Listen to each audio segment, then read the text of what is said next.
ആദ്യമായി ഇങ്ങനെ ഒരു കോൺക്ലേവ് കേരള മുസ്ലിംസുമായിട്ട് ബന്ധപ്പെട്ടിട്ടുള്ള വിഷയങ്ങൾ ചർച്ച ചെയ്യപ്പെടുന്ന ഗവേഷകരുടെ ഇങ്ങനത്തെ ഒരു കൂട്ടായ്മ സംഘടിപ്പിച്ചതിന് ദാറുൽ ഹുദക്കും അതിൻ്റെ സംഘാടകർക്കും അതുപോലെ ഇതിനെ പേപ്പർ പ്രസൻറ്റ് ചെയ്യാൻ വേണ്ടി എന്നെ ക്ഷണിച്ച എൻ്റെ സംഘാടകർക്ക് നന്ദി പറഞ്ഞുകൊണ്ട് എൻ്റെ പേപ്പർ നിങ്ങൾ ടൈറ്റിൽ കണ്ട പോലെ reform, revival and the construction of modern Muslim subjectivities in Kerala. ഒരു തിയററ്റിക്കൽ പേപ്പറാണ്. സമയത്തിനുള്ളിൽ തീർക്കാൻ ശ്രമിക്കാം. ഈ അടുത്ത് എൻ്റെ വായനയിലൂടെ കടന്നുപോയ എൻ്റെ ഗവേഷണം കേരള മുസ്ലിംസിൻ്റെ റിഫോം റിവൈവലായിട്ട് ബന്ധപ്പെട്ട വായന ആയിരുന്നു. അതിനിടയിൽ എൻ്റെ വായനയിൽ കടന്നു പോയിട്ടുണ്ടായിരുന്ന ഒരു ആൻഡ്രിയാസ് റെക്വിറ്റ്സ് എന്ന കക്ഷിയുടെ ഒരു ജർമ്മൻ സോഷ്യോളജിസ്റ്റിൻ്റെ ഒരു പുസ്തകമായിട്ടുള്ള ദ ഹൈബ്രിഡ് സബ്ജക്റ്റിവിറ്റി എന്നൊരു പുസ്തകം 2006 പബ്ലിഷ് ചെയ്തതാണ്. എങ്ങനെയാണ് നമ്മുടെ മോഡേൺ സബ്ജക്റ്റിവിറ്റി കൺസ്ട്രക്റ്റ് ചെയ്യപ്പെടുന്നത്, അത് എങ്ങനെ നമ്മൾക്ക് ഇപ്പം നമ്മുടെ ചർച്ചകൾക്ക് നമുക്ക് പറയാം, ആധുനികത അതോ ഒരു മോഡേണിറ്റി ആണോ, മോഡേണിറ്റീസ് ആണോ, ഓൾട്ടർനേറ്റീവ് മോഡേണിറ്റി ആണോ, എൻചാൻറ്റഡ് മോഡേണിറ്റി ആണോ. There are lot of discourses related to modernity. അതിന് അപ്പുറത്തോട്ട് മാറ്റി വെച്ചിട്ട് മോഡേണിറ്റി അല്ലെങ്കിൽ മോഡേണിറ്റീസ് എന്നതിന് പകരമായിട്ട് സക്സസീവ് മോഡേണിറ്റിയുടെ ഒരു പാത, അതായത് നമ്മുടെ ആൻ്റണി ഗിഡൻസും അതുപോലെ ഉൾറിക് ബെക്കൊക്കെ മുന്നോട്ട് വെച്ചിട്ടുള്ള ഒരു സക്സസീവ് മോഡേണിറ്റി എന്നൊരു ആശയത്തിൽ നിന്നുകൊണ്ട്, ഒരു തിയററ്റിക്കൽ ഫ്രെയിംവർക്ക് നിന്നുകൊണ്ട് എങ്ങനെ നമുക്ക് റിഫോം അല്ലെങ്കിൽ നമ്മുടെ ഒരു സബ്ജക്റ്റിവിറ്റിയുടെ, നമ്മുടെ ഐഡൻറ്റിറ്റിയെ ഒരു പെർട്ടിക്കുലർ ഹിസ്റ്റോറിക്കൽ കൾച്ചറൽ കോണ്ടെക്സ്റ്റിൽ ലൊക്കേറ്റ് ചെയ്യാൻ പറ്റും. അത് മേ ബി ആൻഡ്രി റെക്വിറ്റ്സിൻ്റെ വർക്കും ലിമിറ്റഡ് ആയിട്ടുള്ള യൂറോപ്യൻ കോണ്ടെക്സ്റ്റിൽ മാത്രം ഇരുന്ന് വായിച്ചിട്ടുണ്ടായിരുന്ന വർക്കാണ്. ഫ്രാൻസ്, ജർമ്മനി, അതുപോലെ ഇംഗ്ലണ്ട് ആൻഡ് ഓൾസോ യുണൈറ്റഡ് സ്റ്റേറ്റിൽ.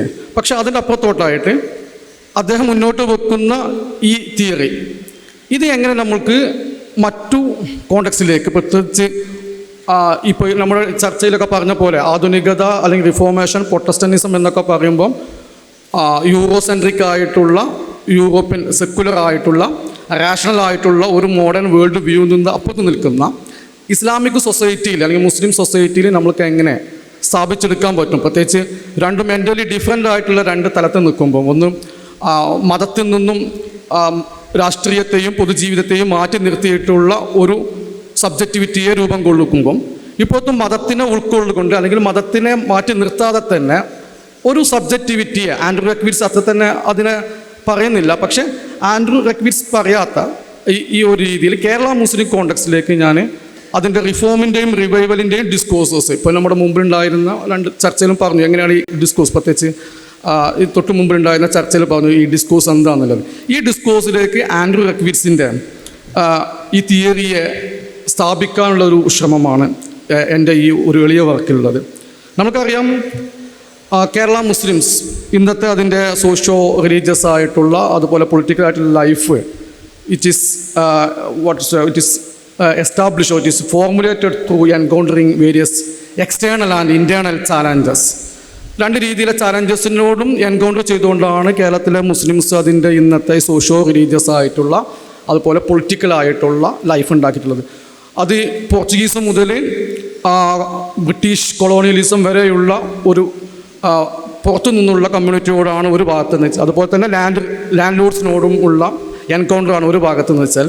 രണ്ടാമത്തത് ഇപ്പോൾ നമ്മുടെ തൊട്ട് മുമ്പ് പേപ്പർ പ്രസൻറ്റ് ചെയ്ത ഡിസ്കോഴ്സ് പറഞ്ഞ പോലെ ഇൻറ്റേർണലായിട്ടുള്ള പല ചർച്ചകൾ, അത് നമ്മൾ ഇന്ന് പല പേരിൽ വിളിക്കപ്പെടുന്നു, സുന്നി, മുജാഹിദ് അല്ലെങ്കിൽ ജമാഅത്ത്, ഇങ്ങനെ പല പേരിലാണെങ്കിൽ, അല്ലെങ്കിൽ വേറെ അർത്ഥത്തിൽ പല പേര്, ട്രഡീഷണലിസ്റ്റ്, റിഫോമിസ്റ്റ്, അല്ലെങ്കിൽ മോഡേണിസ്റ്റ്, ആൻറ്റി മോഡേൺ, കൺസർവേറ്റിസ്റ്റ്, ഇങ്ങനെ പല രീതിയിൽ ഡിസ്കോഴ്സസ് നടക്കുന്ന ഇങ്ങനത്തെ എക്സ്റ്റേണലും ഇൻറ്റേർണലുമായിട്ടുള്ള ചാലഞ്ചസിലൂടെയാണ് ഇന്ന് കാണുന്ന കേരള മുസ്ലിം ഈ സോഷ്യോ പൊളിറ്റിക്കൽ ആയിട്ടുള്ള അല്ലെങ്കിൽ അതുപോലെ കൾച്ചറൽ ആയിട്ടുള്ള അതിൻ്റെ സെൽഫ് കോൺഷ്യസ്നെസ് ഓഫ് കമ്മ്യൂണിറ്റിയും ഐഡൻറ്റിറ്റിയും രൂപം കൊടുത്തിട്ടുള്ളത് എന്ന് നമുക്ക് പറയാൻ പറ്റും. ഇതിൽ നമുക്ക് ആദ്യത്തെ the earlier sign of religious renewal നമുക്ക് കാണാൻ പറ്റുന്നത് it is coincide with the external challenges, particularly with the Europeans invention into the Kerala Muslim socio-religious and economic life, first in the form of Portuguese and culminating with the structures of British colonialism. And there emerged in this context various socio-political and religious mobilizations and uprising among the Kerala Muslims, which provided the backdrop for the effort to renew Islam in the Kerala context. And of course, in the later period, in the beginning of the 20th century, initially through the effort of various publicly inspirited and learned intellectuals that generally we call it as ulamas. ഈ ഉലമാസിലൂടെയാണ് ഇതിൻ്റെ ആദ്യത്തെ ഒരുപാട് ഇൻസ്പിറേഷൻസൊക്കെ നമുക്ക് കാണാൻ പറ്റുന്നത്. ഞാൻ historical ഡീറ്റെയിൽസിലേക്കൊന്നും അധികം പോകുന്നില്ല, കാരണം നിങ്ങൾക്ക് എല്ലാവർക്കും അറിയുന്നതായിരിക്കും. മക്ദൂം മുതൽ ഏത് മുതലാണ് നമ്മുടെ റിഫോമും റിവൈവലിൻ്റെ ചർച്ച തുടങ്ങേണ്ടത് എന്ന ഡിസ്കസ് ഇപ്പോൾ നടന്നുകൊണ്ടിരിക്കുന്നു. അപ്പോൾ മക്ദൂം മുതലാണോ അതോ സനാഉല്ലാ മക്തി മുതലാണോ മക്തി തങ്ങൾ മുതലാണോ അതോ അതിനുശേഷമാണോ എന്ന ചർച്ചകൾ പുരോഗമിക്കുന്നുണ്ടെങ്കിലും എനിവേ ഞാൻ ഈ ചെയ്യാൻ ശ്രമിക്കുന്നത് റെക്വിറ്റ്സിൻ്റെ തിയറി വെച്ചിട്ട് മക്ദൂം മുതൽ ഇപ്പോൾ ഈ ഒരു മൊമെൻ്റ് വരെയുള്ള അല്ലെങ്കിൽ നമ്മുടെ ഇപ്പോൾ ഈ പറഞ്ഞ പൗരത്വ ഭേദഗതി ബില്ലിനെതിരെയുള്ള നമ്മുടെ ഇന്ന് കേരള മുസ്ലിംസിൻ്റെ ഇടയിൽ കാണുന്ന ഒരുമിച്ചുള്ള അണിനിരക്കൽ ഉണ്ടാക്കിയിട്ടുള്ള സബ്ജക്റ്റിവിറ്റി വരെയുള്ള ഒരു കോണ്ടെക്സ്റ്റിനെ എങ്ങനെ ഈ റെക്വിറ്റ്സിൻ്റെ തിയറി വെച്ചിട്ട് അനലൈസ് ചെയ്യാൻ പറ്റും എന്നതാണ്.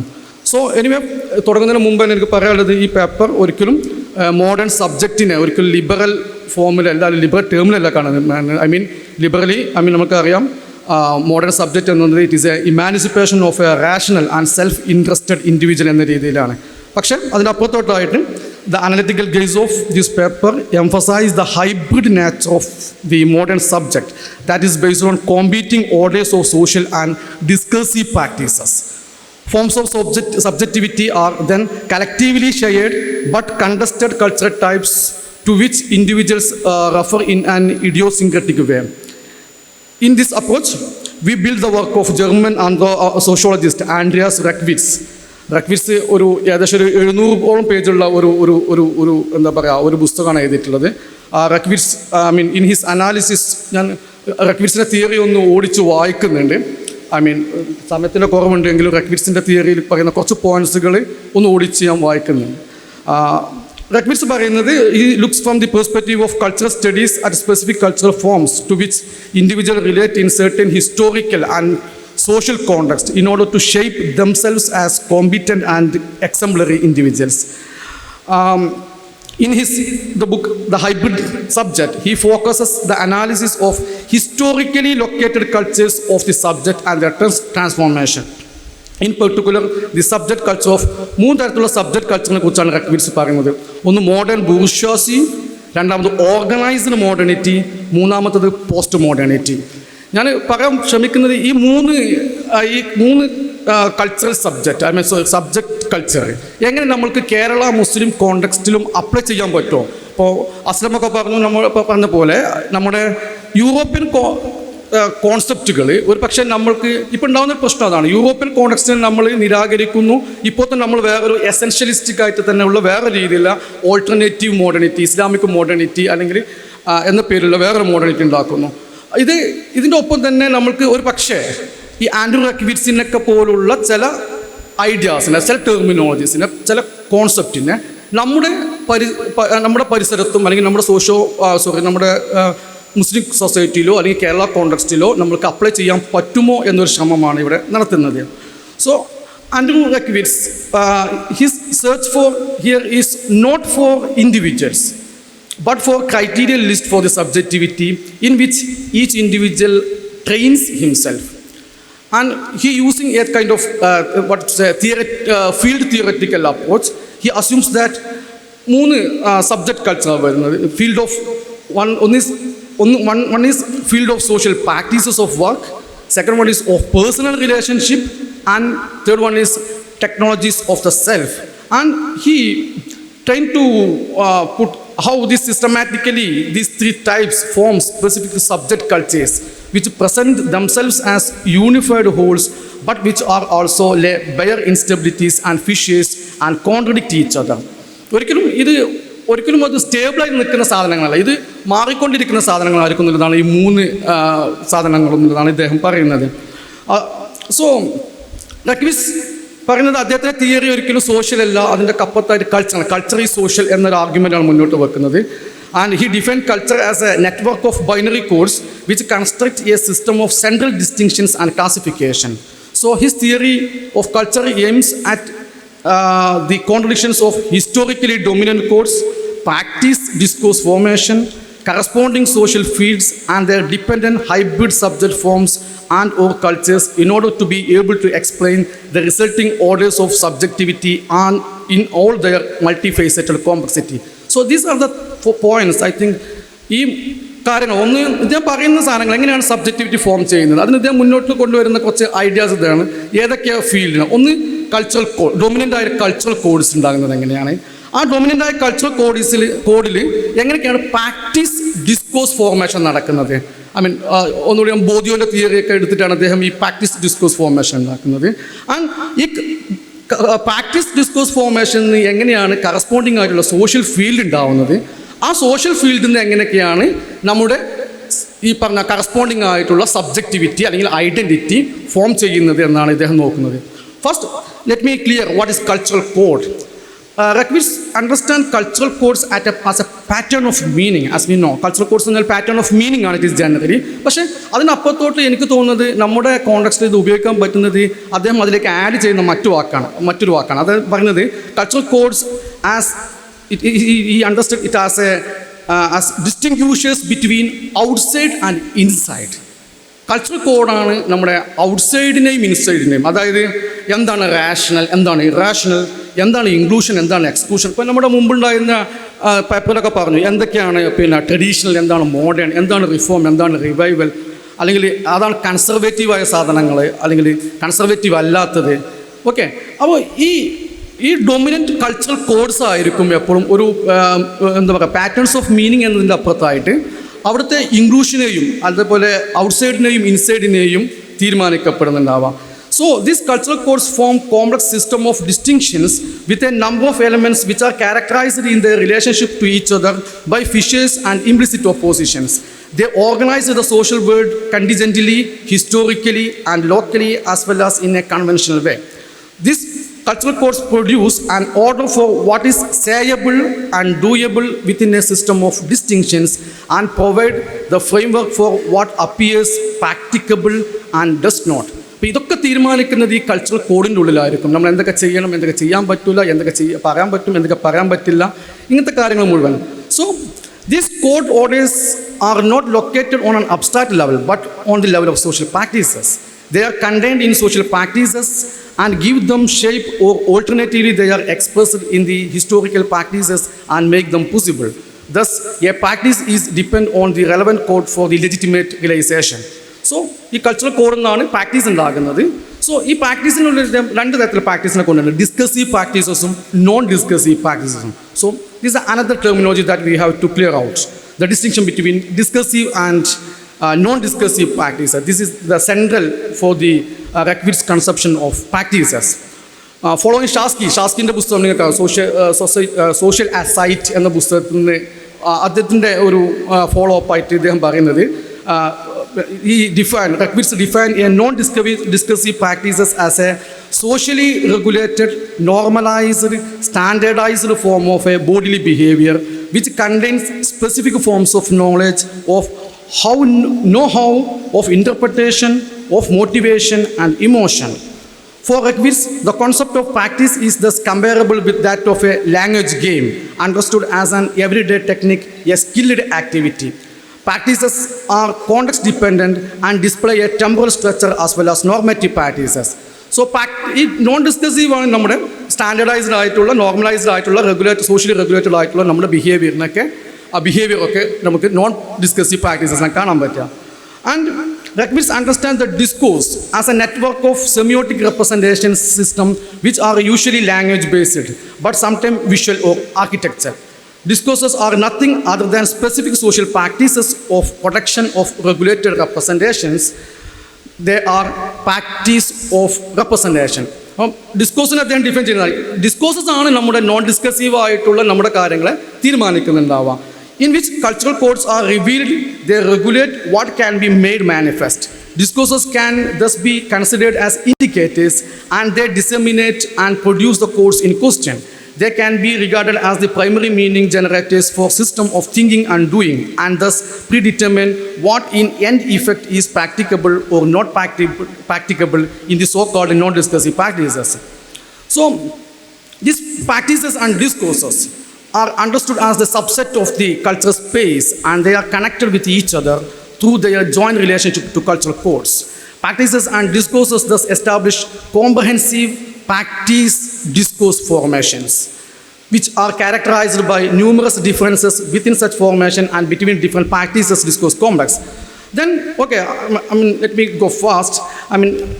In further conceptualization of context of individual action, requires make the use of both those field of concept.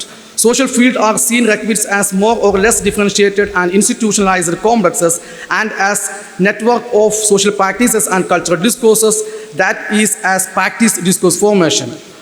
So, social field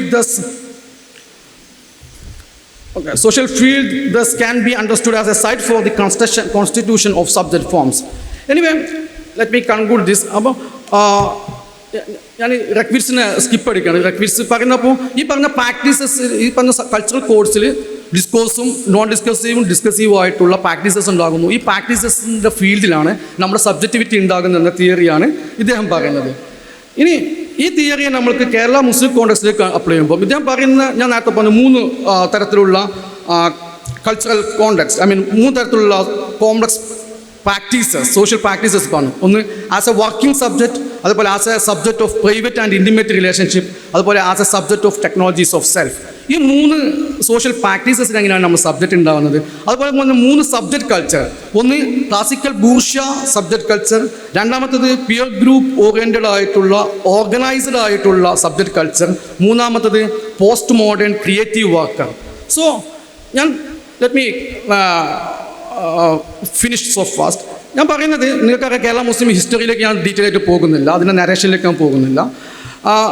നമ്മൾ മഖ്ദൂം തങ്ങൾ മുതൽ ഈ പറഞ്ഞ 920 വരെയുള്ള, അതായത് നമുക്കറിയാം മഖ്ദൂം തങ്ങൾ, അതുപോലെ നമ്മുടെ പൊന്നാനി തങ്ങന്മാർ, കൊണ്ടൂട്ടി തങ്ങന്മാർ, ഇങ്ങനെ സോക്കാൾഡ് ട്രഡീഷണൽ, പണിക്കരുടെ ഭാഷ പറഞ്ഞാൽ ട്രഡീഷണലിസ്റ്റ് ഉലമ എന്ന് വിളിക്കപ്പെടുക, ട്രഡീഷണൽ ഇൻ്റലക്ച്വൽസ് എന്ന് പണിക്കർ വിളിച്ചിട്ടുള്ള ഒരു വിഭാഗം ആൾക്കാരും, പിന്നീട് വന്നിട്ടുണ്ടായിരുന്ന റിഫോമിസ്റ്റ് ഉലമ എന്ന പേര്, റിഫോമിസ്റ്റ് ഉലമ എന്ന പേര് വിളിക്കപ്പെട്ടിട്ടുണ്ടായിരുന്ന വക്കം മൗലവി മുതൽ സനാഉള്ള മക്തി മുതൽ വക്കം മൗലവി വരെയുള്ള, സനാഉള്ള മക്തി തങ്ങൾ, ചാലിയത്ത് കുഞ്ഞ് അഹമ്മദാജി, ഷെയ്ഖ് മുഹമ്മദ് ഹമദാനി തങ്ങൾ, അതുപോലെ KM മൗലവി, വക്കം അബ്ദുൽ ഖാദർ മൗലവി, ഇവരെല്ലാം ഉൾക്കൊള്ളുന്ന ഒരു ക്ലാസിക്കൽ, അവിടുത്തെ കോണ്ടെക്സ്റ്റ് ക്ലാസിക്കൽ ബൂർഷ എന്ന രീതിയിൽ വിളിക്കപ്പെട്ടിട്ടുള്ള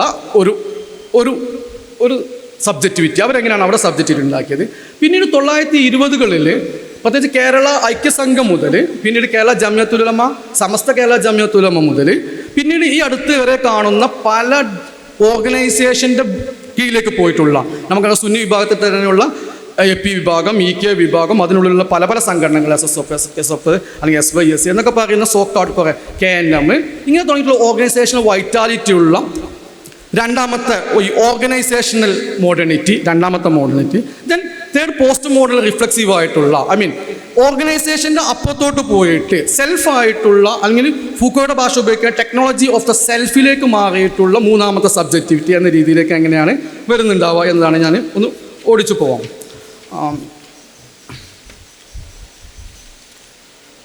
സോ നമുക്കറിയാം, നമ്മുടെ മെയിൻ സ്ട്രീം അക്കാദമിക് വർക്ക് തുടങ്ങുന്നത് വെളിയങ്കോട് ഉമർ ഖാദി, സയ്യിദ് ജിഫ്രി തങ്ങൾ, സയ്യിദ് അലവി തങ്ങൾ ഇവരിൽ നിന്നൊക്കെയാണ്.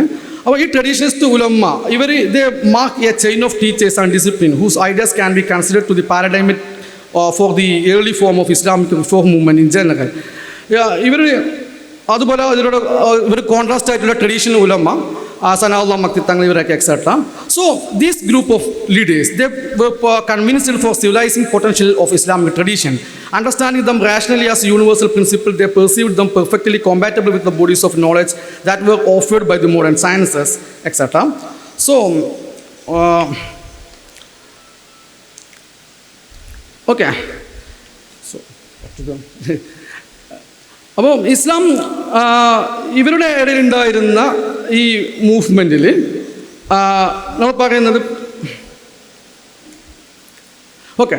സോ ഇവരുടെ ഈ ദിസ് ടൈപ്പ് ഓഫ് ഈ പറഞ്ഞ രണ്ട് വിഭാഗം, ഞാൻ രണ്ട് വിഭാഗത്തിൽ രണ്ടായിട്ട് കാണുന്നില്ല, പക്ഷേ നമ്മുടെ മക്തൂം തങ്ങൾ മുതൽ ഈ പറഞ്ഞ റിഫോമിസ്റ്റ് എന്ന് വിളിക്കപ്പെടുന്ന വിഭാഗങ്ങൾ വരെയുള്ള ആൾക്കാർ ഇവർ മുന്നോട്ട് വെച്ചിട്ടുണ്ടായിരുന്നത് എ കൈൻഡ് ഓഫ് വാട്ട്സ് പിന്നെ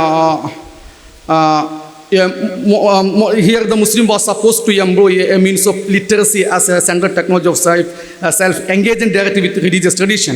A modern Muslim self was self-disciplined, orderly, productive, rational, fundamentally moral subject whose intimate relationship were anchored in family life and religious community. In short, in 19th century reformers considered modern Muslim subjectivity along with the bourgeois subject grounded in the affirmation of ordinary life, yet an emphasis on Islamic tradition as the central source for the moral autonomy. This type of bourgeois Muslim subject was elitist construction and afraid of the assumed lack of self-mastery of the masses. The liberal element of the Salafist reform in the 19th century were restricted to a well-educated bourgeois class that is resembled in the social configuration of Wagner-restricted liberal bourgeoisie in Europe. The Islamic modern of the reform movement therefore contained an ambiguous combination of technologies of domination with technologies of self, two dimensions that reappear in various combinations in later forms of the Islamic modernities in Kerala. Contrary to the concept of European bourgeoisie, however, this idea of an Islamic modern could not claim a position of cultural hegemony within an elite culture of Muslim societies in the 19th century, struggling simultaneously with the imaginary traditionalist ulama, aristocratic rulers, secular modernists, and colonial administration. The religious reformers were not able to synthesize this competing position into a clear-cut antagonism in order to define their excluded other. In this sense, the Islamic reform movement failed and could not establish the Islamic modern as a dominant cultural social imaginary of their times. ഞാൻ ആദ്യം ചെയ്യാൻ ശ്രമിക്കുന്നത് വെച്ചാൽ ഈ രണ്ടും ഗ്രൂപ്പുകൾ, ഈ elitist ബൂർഷ modernity എന്ന് പറയുന്ന നമ്മുടെ elitist bourgeois in the sense European context അല്ല, പക്ഷേ ഈ ഉലമ എന്ന രീതിയിൽ, പക്ഷേ അവർക്കൊരു മാസ് എന്ന രീതിയിലേക്ക് ഇത് മാറ്റാൻ അവർ പരാജയപ്പെടുമ്പോഴാണ് രണ്ടാമത്തെ ഘട്ടത്തിലേക്ക്, അതായത് എന്താണ് historical shift from the classical bourgeois to the dominance of organised form of സബ്ജക്റ്റിവിറ്റിയിലേക്ക് വരുന്നത്. ഈ ഓർഗനൈസ്ഡ് ഫോം ഓഫ് സബ്ജക്റ്റിവിറ്റി അവരുടെ ഇൻഡിവിജ്വൽ ആയിട്ടുള്ള എലിറ്റിസ്റ്റ് ആയിട്ടുള്ള അവരുടെ വീക്ക് പോയിന്റിൽ നിന്ന്, അല്ലെങ്കിൽ അത് പരാജയപ്പെടുമ്പോഴാണ് അത് ഓർഗനൈസ്ഡ് എന്ന രീതിയിലേക്ക് മാറ്റുന്നത്. അത് തുടങ്ങുന്നത് നമുക്കറിയാം, കേരള ഐക്യസംഘത്തോട് തുടങ്ങുന്നു, പിന്നീട് ജമിയത്തുൽ ഉലമയിലൂടെ വരുന്നു, പിന്നീട് സമസ്ത കേരള ജമിയത്തുൽ ഉലമ, ഇങ്ങനെ തുടങ്ങിയിട്ട് ഇന്ന് കാണുന്ന പല സംഘടനകളിലൂടെ അത് വ്യാപിച്ച് കിടക്കുന്നു. സോ നമുക്ക് അതിൻ്റെ അടുത്ത ഡിബേറ്റുകളൊക്കെ ഇവിടെ നേരത്തെ പറഞ്ഞു പോയി. ഇസ്തിഗാസ, തവസ്സുൽ, തഖ്ലീദ് എന്ന രീതിയിലൊക്കെയുള്ള ഡിബേറ്റുകളൊക്കെ, ഇതിന് കൗണ്ടർ എന്ന രീതിയിൽ സമസ്ത കേരള ജമിയത്തുൽ ഉലമ വരുന്നത്. ഓക്കെ.